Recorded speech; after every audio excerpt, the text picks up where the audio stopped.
The morning sun cast long shadows across the cobblestone streets of Millbrook as Thomas walked toward the town square. His leather boots made soft clicking sounds against the stones, and his simple brown cloak fluttered in the gentle breeze. At 25, Thomas was known throughout the village as a kind-hearted blacksmith who always helped others without expecting anything in return. His strong hands, darkened by years of working with iron and fire, had mended countless tools. For farmers who couldn't afford to pay as he approached the marketplace, Thomas noticed a crowd gathering near the old oak tree. Angry voices filled the air, and he could see people pointing and shouting. His heart began to race as he pushed through the crowd to see what was happening. In the center of the commotion stood a young woman, barely 18 years old, with tears streaming down her face. Her long brown hair was disheveled, and her simple white dress was torn at the shoulder. The woman's name was Elena, and Thomas recognized her as the baker's daughter. She had always been quiet and kept to herself, helping her father with his work and caring for her sick mother. Now she stood trembling as the townspeople hurled accusations at her. Thomas could hear fragments of their angry words. They were calling her shameful names and blaming her for something terrible. Mayor Aldrich, a heavy-set man with a gray beard, stood on a wooden crate addressing the crowd. His voice boomed across the square as he spoke about honor and tradition. Thomas learned that Elena had been promised in marriage to Lord Edmund's eldest son, a union that would bring prosperity to their small village. However, the night before the wedding ceremony, Elena had been found alone with Marcus, a young merchant who had recently arrived in town. The crowd believed that Elena had dishonored herself and brought shame upon their community. They demanded punishment, and some even suggested that she should be banished from the village forever. Thomas watched as Elena's father, the kind baker who had given him free bread during difficult times, stood silently with his head bowed. The man looked broken. Unable to defend his own daughter against the angry mob. Thomas felt his chest tighten with anger as he listened to the cruel words being thrown at Elena. He had known her since they were children, and he remembered how she used to feed stray cats behind the bakery and help elderly women carry their groceries. She was gentle and pure-hearted, nothing like the terrible person the crowd was describing. He couldn't understand how his neighbors, people he had known, all his life could be so harsh and unforgiving. As the shouting grew louder, Thomas noticed Elena swaying on her feet. She looked pale and weak, as if she might faint at any moment. Her eyes darted around the crowd, searching for a friendly face, but found only anger and disgust. Thomas realized that no one was going to speak up for her. The entire village had already decided she was guilty, even though they didn't know the true story of what had happened. Without thinking, Thomas stepped forward and raised his voice above the crowd. His words cut through the noise like a sharp blade, demanding that everyone listen to what Elena had to say before passing judgment. The crowd turned to stare at him, surprised that the quiet blacksmith would dare to interrupt their righteous anger. Some people laughed and called him foolish, while others shook their heads in disappointment. Thomas walked over to Elena and gently placed his hand on her shoulder. He could feel her trembling, and his heart ached for her suffering. In a clear, steady voice, he asked her to tell everyone exactly what had happened the previous night. Elena looked up at him with grateful eyes, and for the first time since the ordeal began, she seemed to find strength. Through her tears, Elena began to tell her story. She explained that Marcus had indeed visited her the night before, but not for the reasons people assumed. Her mother had fallen seriously ill, burning with fever and struggling to breathe. Elena had been desperate for medicine, but the village healer was away visiting another town. Marcus, who traveled frequently and knew about herbs and remedies, had offered to help. Elena described how Marcus had brought special herbs and spent hours preparing a healing tea for her mother. They had worked together through the night, taking turns sitting by her mother's bedside and giving her small sips of the medicine. When the townspeople found them together at dawn, Elena's mother was sleeping peacefully, her fever finally broken. Marcus had saved her life, and Elena had remained pure and honorable throughout the entire ordeal. As Elena finished her story, the crowd began to murmur among themselves. Some people looked ashamed, while others remained skeptical. Thomas could See doubt creeping into their faces, but he knew that many of them were too proud to admit they had been wrong. The damage to Elena's reputation had already been done, and changing people's minds would not be easy. Thomas turned to face the crowd and spoke with passion about the importance of truth and justice. He reminded them of Elena's good character and all the ways she had helped their community over the years. He challenged them to think about how they would feel if their own daughters were treated so unfairly. His words were simple but powerful, and several people in the crowd began nodding in agreement. However, Mayor Aldrich was not pleased with Thomas's interference. The mayor had already promised Lord Edmund that the matter would be handled swiftly, and now Thomas was complicating things. Lord Edmund was a powerful man who controlled much of the land around their village, and his anger could bring serious consequences for everyone. The mayor warned Thomas to stay out of matters that didn't concern him, and suggested that he return to his blacksmith shop. Thomas felt the weight of the crowd's stares as he stood beside Elena. He knew that by defending her, he was putting himself in danger. The people of Millbrook valued order and tradition above all else, and they didn't appreciate troublemakers.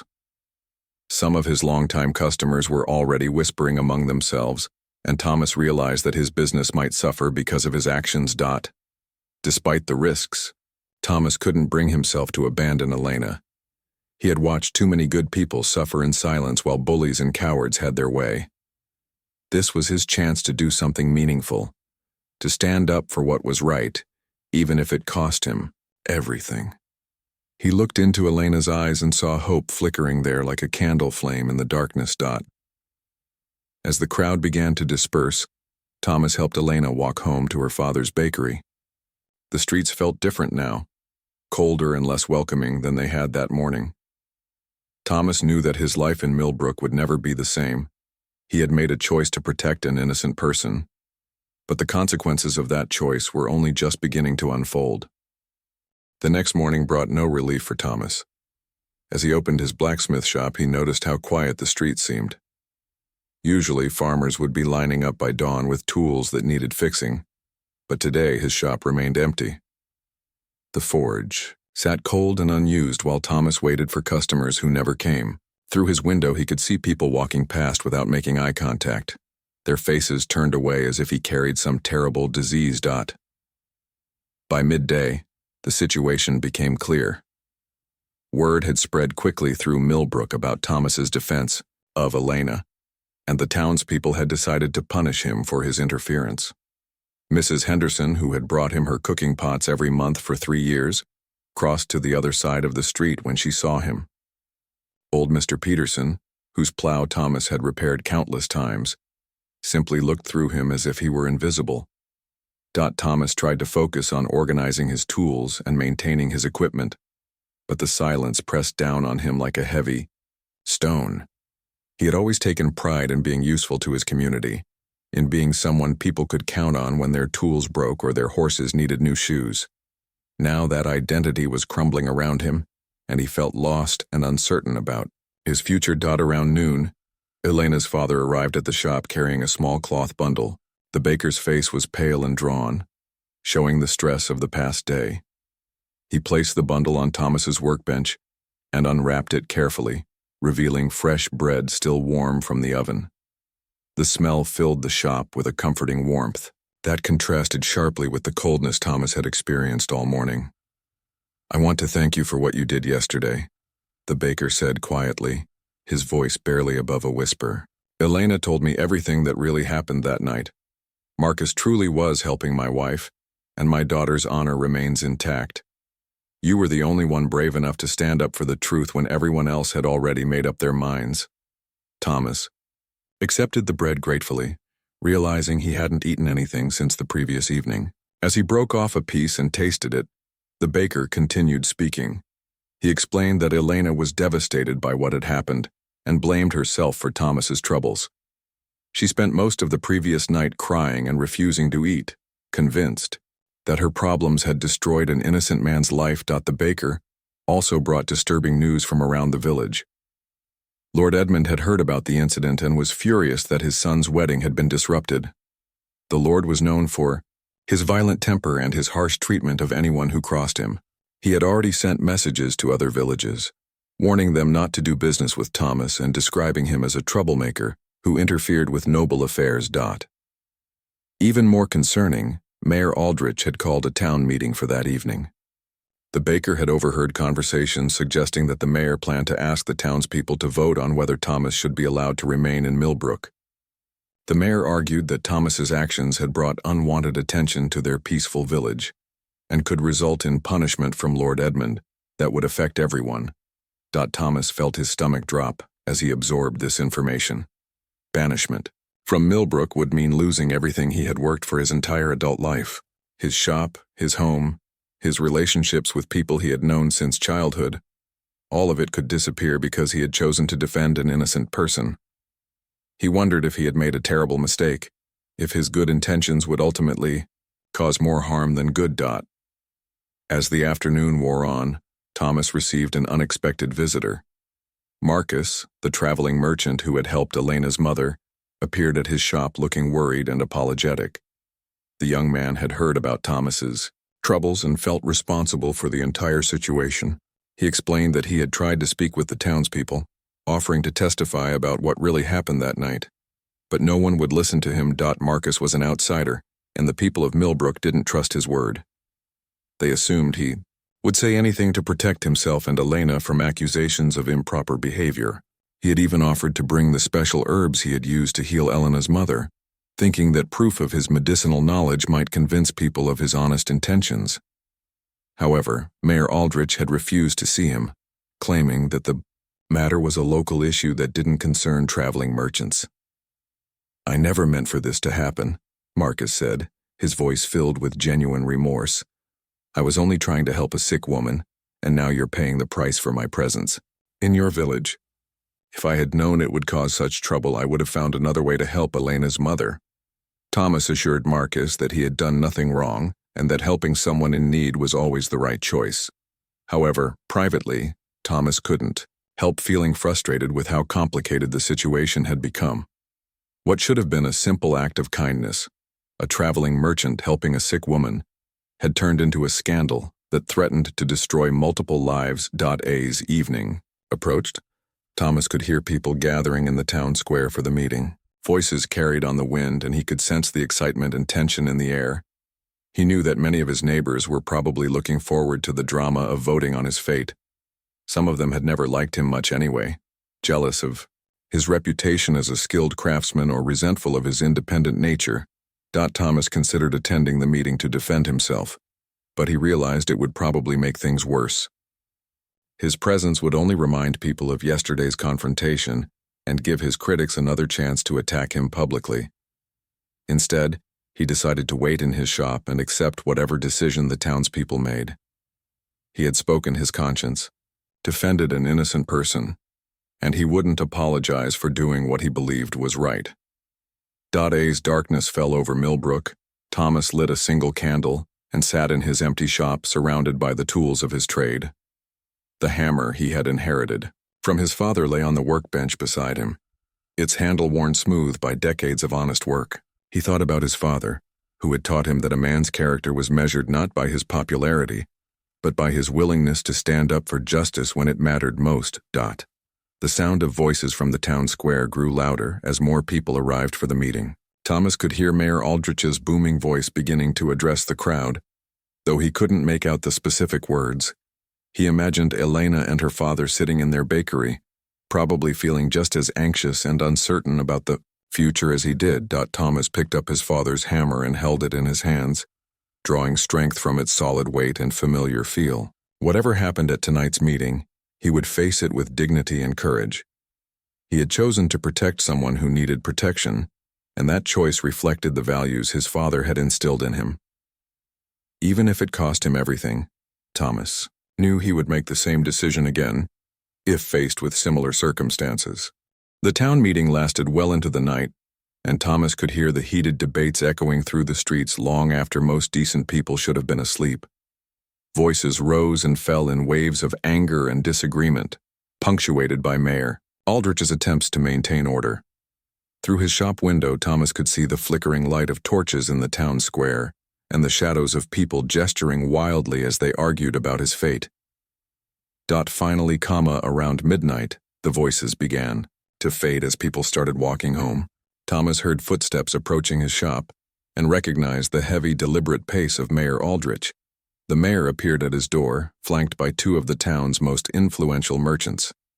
Their faces were grim, and Thomas knew immediately that the meeting had not gone in his favor. "The decision has been made," Mayor Aldrich announced without any greeting or pleasantries. "The people of Millbrook have voted to ask you to leave our village within 7 days. Your actions yesterday have brought unwanted attention from Lord Edmund, and we cannot risk his anger falling upon our entire community.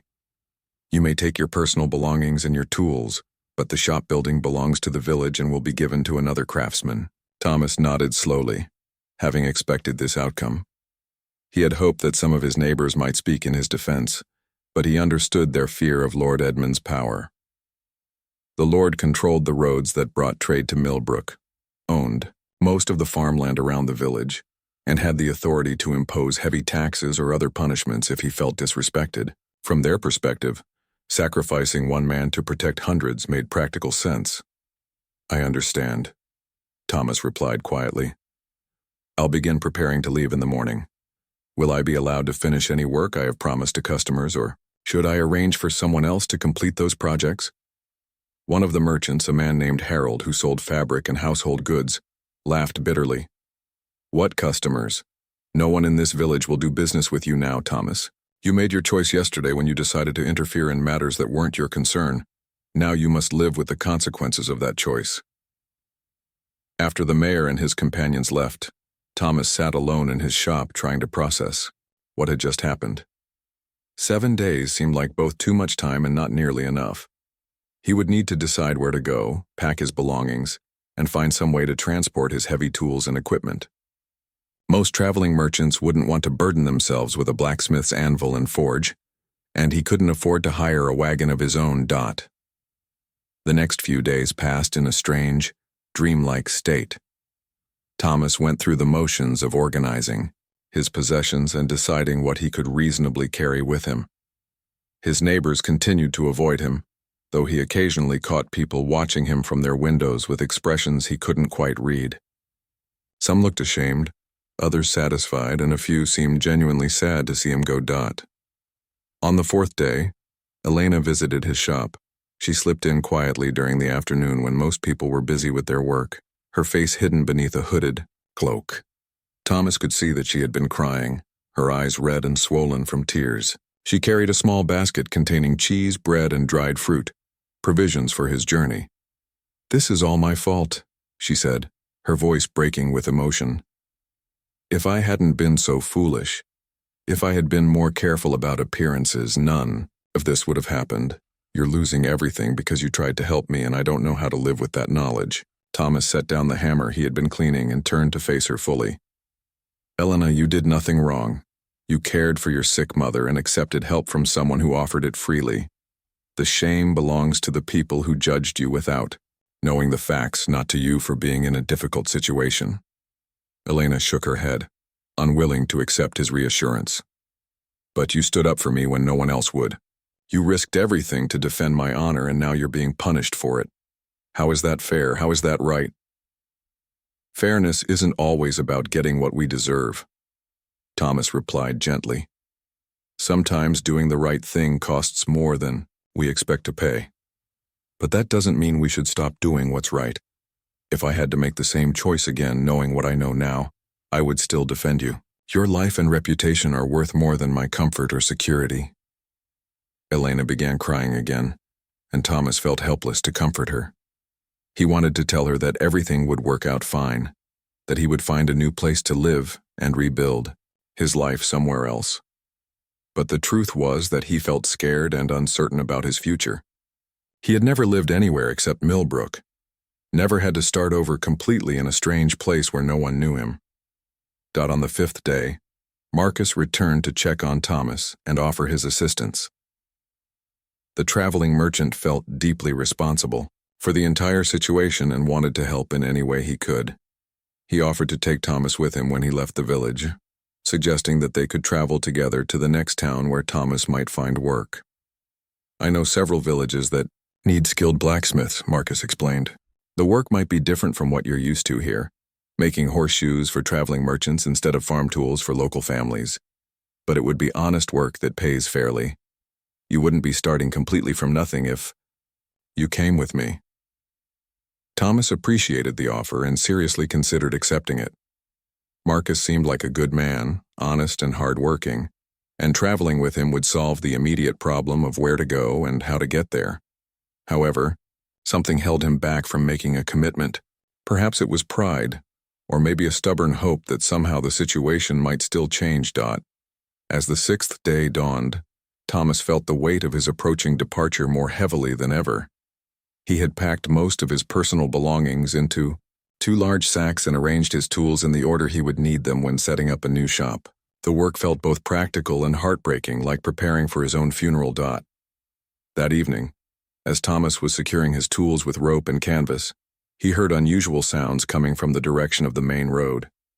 It started as a distant rumbling like thunder on a clear night, but gradually grew louder and more distinct. The sound had rhythm and purpose, unlike anything Thomas had heard before in quiet Millbrook. Other people had noticed the sounds too, and Thomas could see faces appearing at windows throughout the village. Some brave souls had even stepped outside to listen more carefully. The rumbling was getting closer, accompanied now by what sounded like metal clanking against metal and the rhythmic thudding of many feet moving together. As Thomas stood in his doorway, straining to identify the source of the commotion, Elena appeared beside him. She had been unable to sleep and had seen the strange lights moving along the road toward their village. Together they watched as the sounds grew louder and the lights grew brighter, both of them wondering what could possibly be approaching Millbrook in the middle of the night. The mystery would soon be solved. But Thomas had no way of knowing that. His life was about to change in ways he could never have imagined. The sounds growing louder in the darkness would bring revelations that would transform not only his own fate, but the way the entire village understood honor, courage, and the true meaning of justice. As the sounds grew closer, Thomas could finally make out individual elements within the rumbling noise. The metallic clanking was clearly armor, plates and mail shirts moving rhythmically with each step. The thudding was the synchronized marching of many boots on packed earth. Most surprising of all, Thomas began to hear voices singing a low, harmonious melody that carried across the night air with haunting beauty. Elena gripped Thomas's arm tightly, her fingers digging into his sleeve, as fear and curiosity battled in her expression. "What do you think it is?" she whispered, though there was no need for quiet since the approaching sounds were loud enough to wake the entire village. Before Thomas could answer, the first figures emerged from the darkness beyond the village boundary. What he saw took his breath away and made him question whether he was dreaming. A column of knights in gleaming armor was marching directly toward Millbrook, their polished steel reflecting the moonlight like captured stars. Each knight carried a banner bearing a symbol Thomas didn't recognize, a golden tree with spreading roots and branches that seemed to glow in the torchlight. The knights moved with perfect precision, their formation tight and disciplined. Thomas counted them as they passed under the streetlights, 20, 40, 60, 80. By the time the column had fully entered the village, he realized there were exactly 100 knights, more military force than had ever been seen in peaceful Millbrook. At the head of the column rode a figure who was clearly their leader. Unlike the others, he wore no helmet, revealing gray hair and a weathered face marked by countless battles. His armor was more elaborate than his followers, decorated with gold inlays and bearing additional symbols of rank. Most remarkably, he carried no weapon at all, no sword, no lance, no battle axe. Instead, his hands held only the reins of his magnificent white horse. The column came to a halt directly in front of Thomas's blacksmith shop, and the sudden silence felt almost as overwhelming as the noise had been. Thomas realized that everyone in the village must be watching from their windows, too frightened or amazed to come outside. Even Mayor Aldrich, usually quick to insert himself into any important situation, was nowhere to be seen. The knight commander dismounted gracefully and walked directly toward Thomas, his boots clicking against the cobblestones with authority and purpose. Thomas felt Elena step slightly behind him, using his body as a shield against whatever was about to happen. His heart pounded so hard he was sure everyone could hear it, but he forced himself to stand straight and meet the commander's gaze. "Are you Thomas, the blacksmith who defended the honor of an innocent maiden?" the commander asked. His voice was deep and resonant, carrying the unmistakable tone of someone accustomed to being obeyed without question. "I am Thomas," he replied, surprised that his voice sounded steady despite his racing pulse. "But I'm not sure I understand why that would interest you or your men." The commander smiled and his stern features transformed completely. The expression made him look younger and more approachable, though no less impressive. "My name is Sir Geoffrey, Knight Commander of the Order of the Golden Root. We have traveled many miles to find you, Thomas of Millbrook, because word of your courage has reached places far beyond your small village." Thomas stared at him in confusion, unable to process what he was hearing. "I don't understand. All I did was speak up for someone who was being treated unfairly. How could that possibly matter to knights from distant lands?" Sir Geoffrey gestured to one of his men, who immediately stepped forward carrying a leather satchel. From within the satchel, the knight produced a rolled parchment sealed with red wax. Sir Geoffrey took the document and held it carefully, as if it contained precious treasure. 3 days ago, a traveling merchant named Marcus arrived at the court of Duke Aldwin in the city of Westmarch. This merchant told a remarkable story about a simple blacksmith who risked everything to defend a young woman's virtue against an angry mob. The merchant spoke of your courage, your integrity, and your willingness to sacrifice your own comfort for the sake of justice. Thomas felt his knees grow weak as he began to understand the implications of what Sir Geoffrey was saying. Marcus had not simply continued on his journey after leaving Millbrook. He had carried the story of Thomas's actions to powerful people in distant places. The consequences of that single moment of courage were spreading far beyond anything Thomas had imagined possible. Duke Aldwin was so moved by this story that he sent word to our order, Sir Geoffrey continued. For 300 years, the Knights of the Golden Root have traveled throughout the realm, seeking out individuals who demonstrate exceptional moral courage in their daily lives. We honor those who choose to do what is right, even when it costs them dearly, because such people are the foundation upon which civilization rests.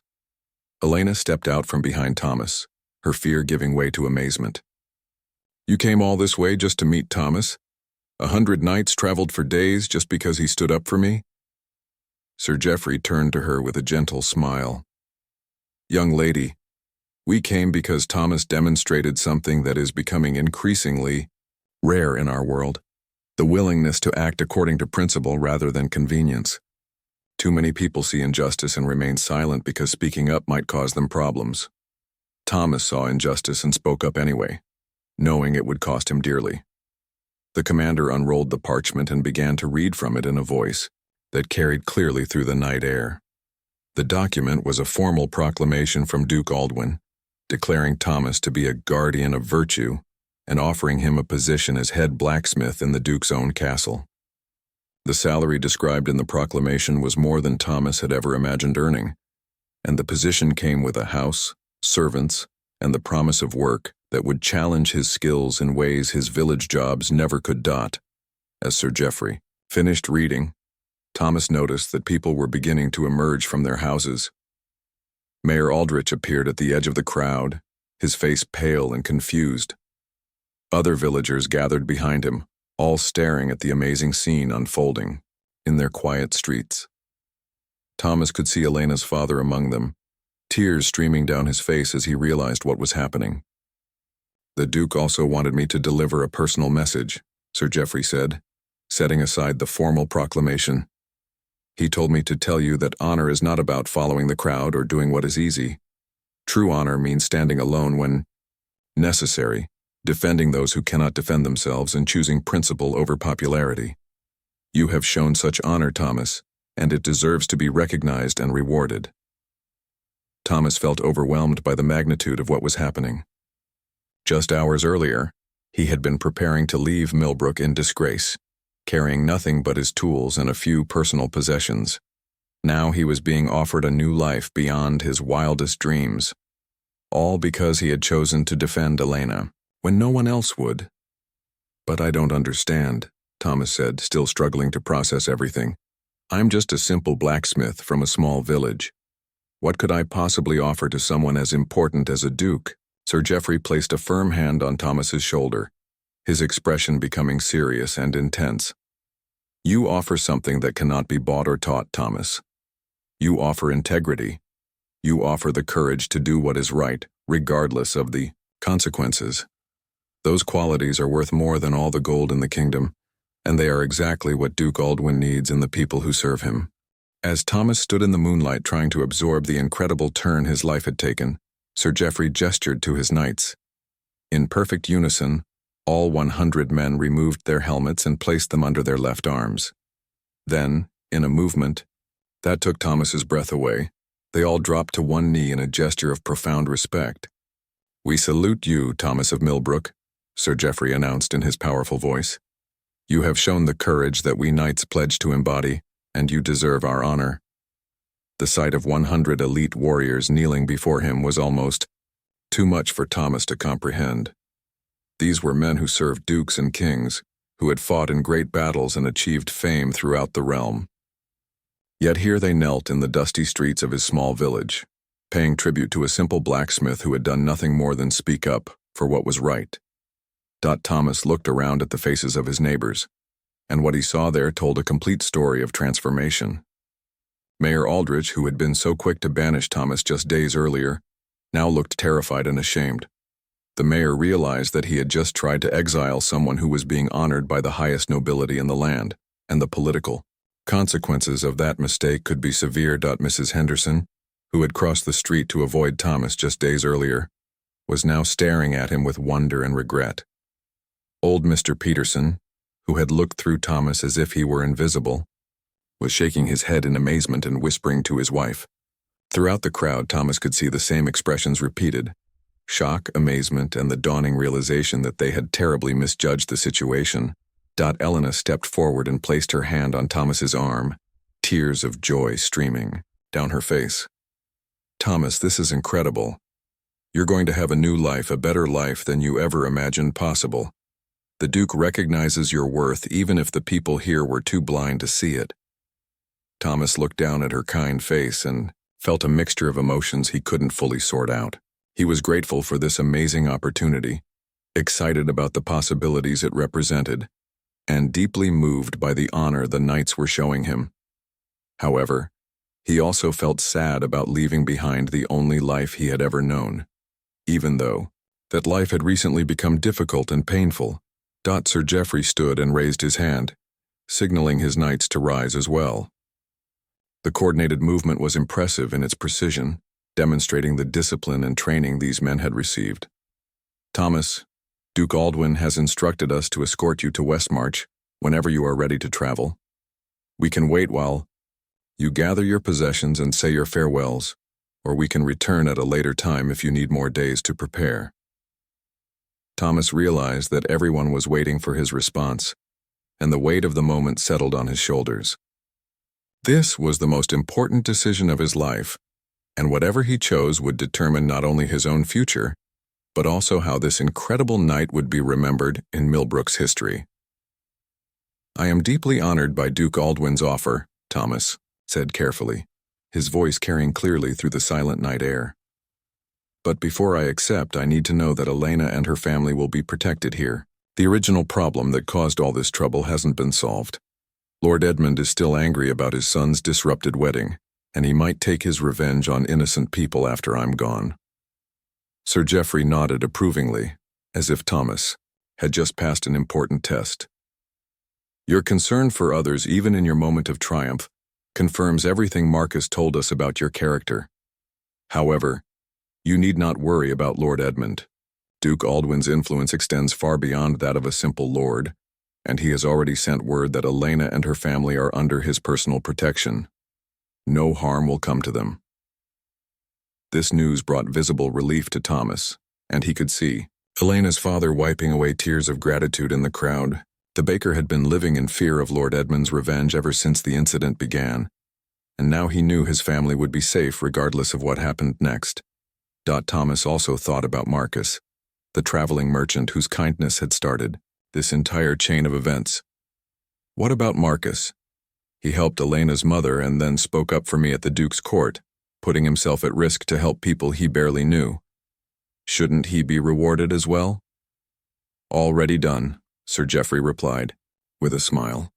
Duke Aldwin was so impressed with Marcus's actions that he has offered him a permanent position as the Duke's personal envoy to other kingdoms. Marcus will travel throughout the realm on official business, using his knowledge of different cultures and customs to help maintain peaceful relations with our neighbors. He accepted the position immediately and is already preparing for his first diplomatic mission. Thomas felt a warm glow of satisfaction, knowing that Marcus's kindness had been recognized and rewarded. It seemed that doing the right thing had consequences far beyond what any of them had imagined possible. One act of kindness, Marcus helping a sick woman, had led to Thomas defending Elena, which had led to this incredible recognition from Duke Aldwin, which would now provide better lives for everyone involved. There is one more thing, Sir Geoffrey said, producing another document from his satchel. Duke Aldwin has also issued a formal proclamation regarding the events that occurred in Millbrook. This proclamation declares that Elena's honor was never in question, and that anyone who continues to spread rumors about her virtue will be considered guilty of defaming someone under the Duke's protection. The penalties for such defamation are severe. Mayor Aldrich stepped forward from the crowd, his face red with embarrassment and fear. Sir Geoffrey, on behalf of Millbrook, I want to apologize for our treatment of Thomas. We made a mistake based on incomplete information and fear of Lord Edmund's anger. If there's anything we can do to make amends. Sir Geoffrey regarded the mayor with a stern expression that made the man visibly shrink back. Mayor Aldrich, your apology is noted, but words alone cannot undo the harm you attempted to cause. Thomas was prepared to lose everything. His home, his livelihood, his place in the only community he had ever known, because he chose to defend an innocent person. That you would punish such nobility of spirit reflects poorly on your leadership. The mayor's face grew even redder, and Thomas could see sweat beading on his forehead despite the cool night air. Other villagers were now looking at their mayor with expressions of disappointment and anger, realizing that his poor judgment had nearly cost them a neighbor who was clearly held in high regard by powerful people. However, Sir Geoffrey continued, his tone softening slightly, Duke Aldwin believes in redemption and second chances for those who show genuine remorse. He has instructed me to offer Millbrook an opportunity to demonstrate that this community can learn from its mistakes and become a place where courage and virtue are celebrated rather than punished. The Knight Commander gestured to one of his men, who brought forward a heavy leather pouch that clinked with the sound of gold coins. Duke Aldwin is prepared to establish a permanent trading relationship with Millbrook, bringing prosperity that will benefit everyone here. Merchants traveling under the Duke's protection will stop here regularly, buying your goods and selling items you need. This arrangement will continue as long as Millbrook proves itself to be a community that honors justice and protects the innocent. Thomas watched as the implications of this offer sank in among his neighbors. Trade relationships with Duke Aldwin would bring wealth and opportunities beyond anything they had ever experienced. Their small village could become an important stop on major trade routes, bringing visitors, money, and growth that would improve everyone's lives for generations to come. There is one condition, Sir Geoffrey added, his voice becoming serious. Again, Thomas must agree to serve as Millbrook's official representative in this trading partnership. Even though he will be living in Westmarch and working for the Duke, he will also act as a liaison between his home village and the Duke's merchants. This will ensure that Millbrook's interests are properly represented and that the community maintains its commitment to the values Thomas demonstrated. Thomas felt a surge of emotion as he realized what this meant. He wouldn't have to completely sever his ties with Millbrook or abandon the people he had grown up with. Instead, his new position would actually strengthen the connection between his old life and his new one, allowing him to help his former neighbors while building his career in the Duke's service. Elena stepped closer to Thomas and spoke quietly so only he could hear. This is perfect, Thomas. You'll have the life you deserve, but you won't have to lose everything that mattered to you here. And knowing that you're watching out for us will help everyone sleep better at night. Thomas nodded, finally feeling ready to give Sir Geoffrey his answer. I accept Duke Aldwin's generous offer with gratitude and humility. I will serve him faithfully and do everything in my power to prove worthy of the trust he is placing in me. I also accept the responsibility of representing Millbrook in the trading partnership, and I promise to help my former neighbors prosper and grow. Sir Geoffrey smiled broadly and extended his hand, which Thomas shook firmly. Excellent. Duke Aldwin will be pleased to hear of your acceptance. We can escort you to Westmarch tomorrow if you wish, or we can wait a few days if you need more time to prepare for the next morning dawned bright and clear, as if nature itself wanted to celebrate Thomas's transformation from village outcast to honored guest of Duke Aldwin. Word of the previous night's events had spread throughout Millbrook and beyond, drawing visitors from neighboring villages who wanted to witness the departure of the blacksmith, who had captured a duke's attention. Thomas spent the early hours packing his belongings, though he now had help from people who had ignored him just days before. Mrs. Henderson arrived with her adult sons, offering to carry his heavy tools to the waiting wagons. Old Mr. Peterson brought his own cart and insisted on transporting Thomas's personal possessions without charge. Even Mayor Aldrich appeared, carrying a formal letter of recommendation that praised Thomas's character and skills. The transformation in how people treated Thomas was remarkable, but he recognized it for what it was: a combination of genuine remorse and practical self-interest. His neighbors truly felt bad about their earlier behavior, but they also understood that maintaining good relations with him could benefit their community's future prosperity. Thomas accepted their help graciously, choosing to focus on positive possibilities rather than dwelling on past hurts. Elena and her family played special roles in the morning's preparations. Her father had risen before dawn to bake fresh bread for Thomas's journey, creating loaves that would stay good for many days of travel. Elena herself had spent the night sewing a small banner bearing the symbol of Millbrook, a wheat sheaf crossed with a hammer, that Thomas could display in his new workshop to remember his origins. When Elena presented the banner to Thomas, tears glistened in both their eyes. I want you to remember that you always have a home here, she said softly. No matter how grand your new life becomes, you'll always be Thomas of Millbrook to those of us who know your true heart.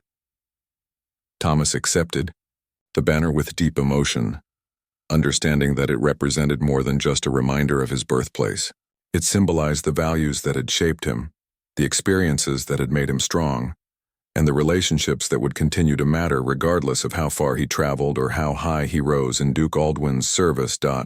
As the sun climbed higher, Sir Geoffrey's knights began making final preparations for departure. They had spent the night camped in the fields outside Millbrook, maintaining perfect order and discipline while giving the villagers space to process the extraordinary events. Now they formed up in traveling formation, with supply wagons in them, center and mounted knights providing protection on all sides. Thomas was surprised to learn that Duke Aldwin had sent a special wagon just for him, complete with comfortable seating and storage space for all his tools and possessions.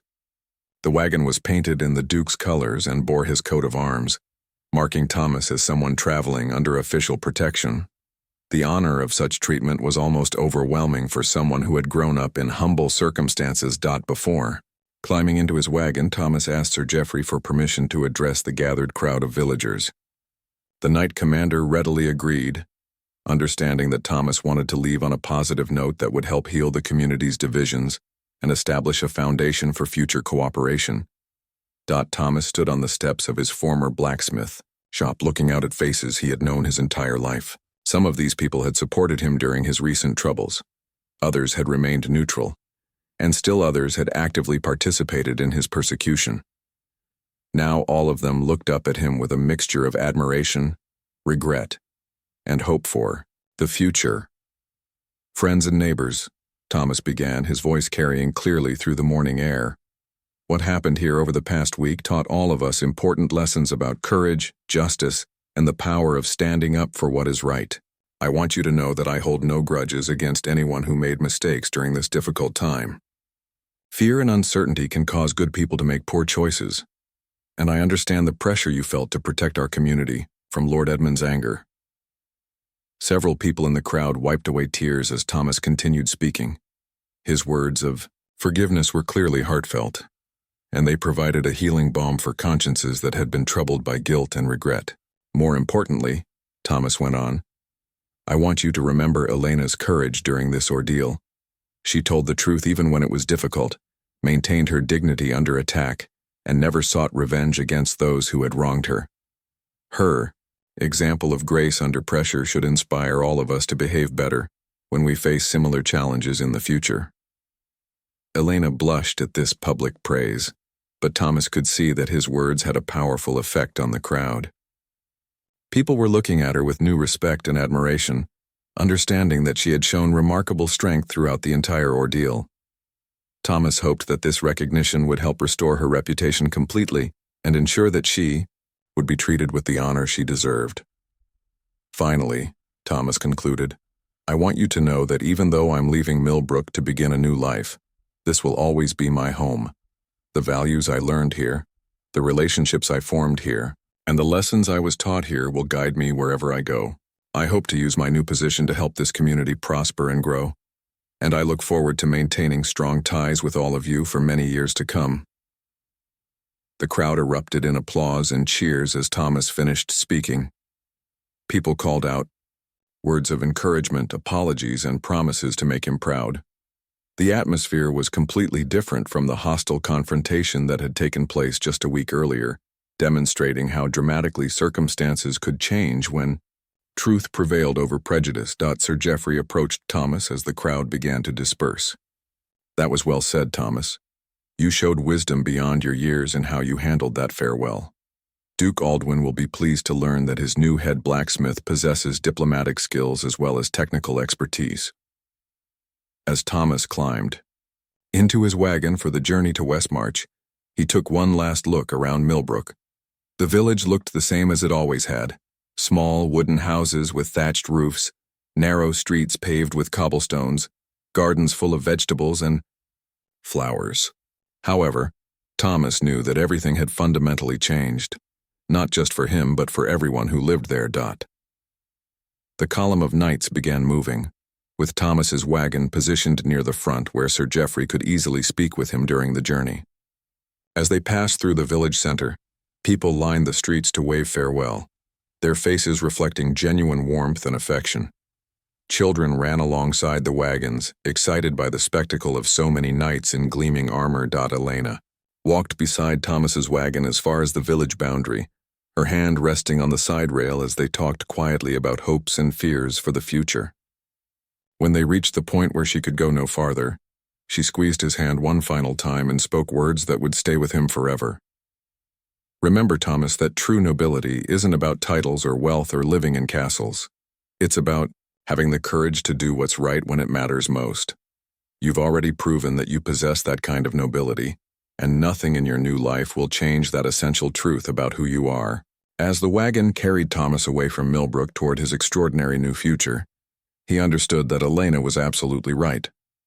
The recognition he was receiving from Duke Aldwin was wonderful, but it wasn't what made him worthy of respect.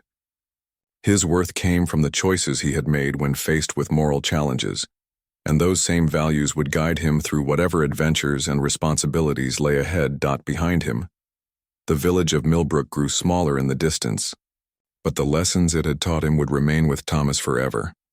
Ahead lay Westmarch, Duke Aldwin's castle, and a life beyond anything he had ever dared to imagine. The simple blacksmith who had risked everything to defend an innocent person was about to discover just how far courage and integrity could take someone willing to stand up for what was right.